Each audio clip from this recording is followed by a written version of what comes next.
Mobile बिना मनावा ना लागे राजा। मोबाइल बिना मनावा ना लागे राजा।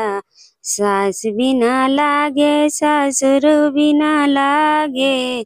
सास बिना लागे ससुर बिना लागे। ननद बिना मनावा ना लागे राजा। ननद बिना मनावा ना लागे राजा। मोबाइल बिना मनावा ना लागे राजा। मोबाइल बिना मनावा ना लागे राजा। जेठ बिना लागे जेठानी बिना लागे। जेठ बिना लागे जेठानी बिना लागे। देवर बिना मनावा ना लागे राजा। देवर बिना मनावा ना लागे राजा।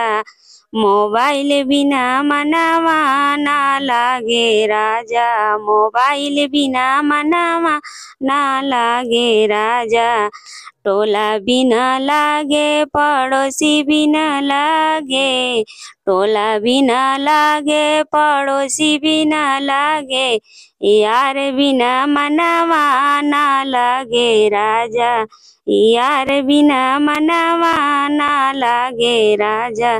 मोबाइल बिना मनावा ना लागे राजा। मोबाइल बिना मनावा ना लागे राजा।